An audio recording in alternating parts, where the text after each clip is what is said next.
عشق جانان بی بلا نیست، زمان بی بلا بودن روا نیست. طریق عشق جانان بی بلا نیست.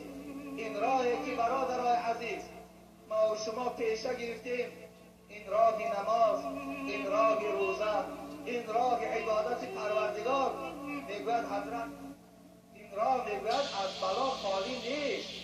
این راه مشقت ها دارد، این راه کشمکشی ها دارد، این راه سیاست و کوپیشه ها دارد، این راه شنیدن دشنام ها دارد، این راه الهک راه است.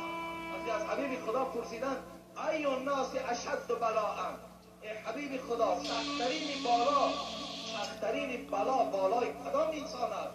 حبیب خدا چی گفتن؟ قال الانبیاء ثم الصالحون ثم الامثل والامثل.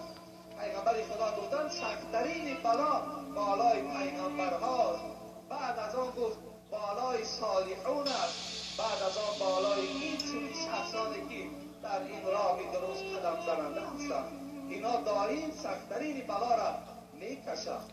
طریق عشق جانان بی بلا نیست، زمان بی بلا بودن روا نیست.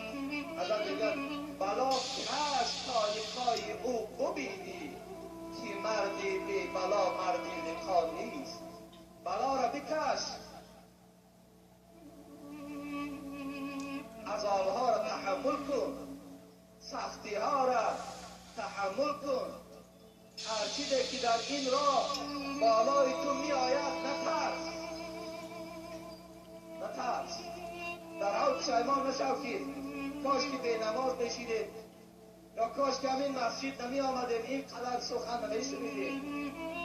نه، حضرت میگوید بلا کش تا لقای او ببینی، که مردی بی بلا مردی لقا نیست. اگر تو خواهی لقای پروردگار تا ببینی، اگر تو خواهی که نوازش پروردگار تا ببینی، در این دنیا تو چیکار کن؟ تو عذاب و مشقت این راه را تحمل کن، عذاب و شکنجه این راه را برداشت کن.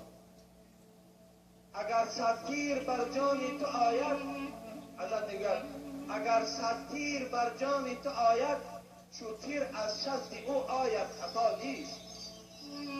میان صد بلا خوش باش با دوست، خدا آنجا کو بود هرگز بلا نیست.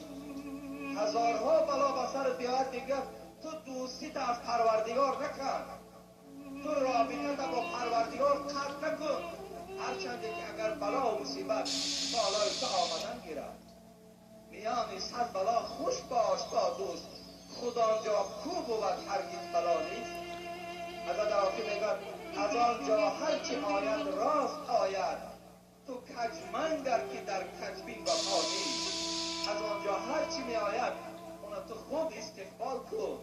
هر چیزی که از اونجا می آید باید غلط نآمده، باید درست آمده گیرد. پروردگار هر درد و بلایی که از آسمان فتد، اول بلا صاحب کلام رسد.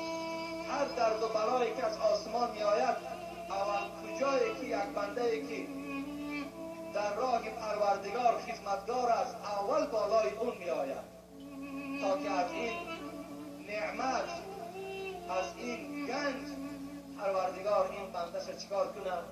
برخوردار کنه.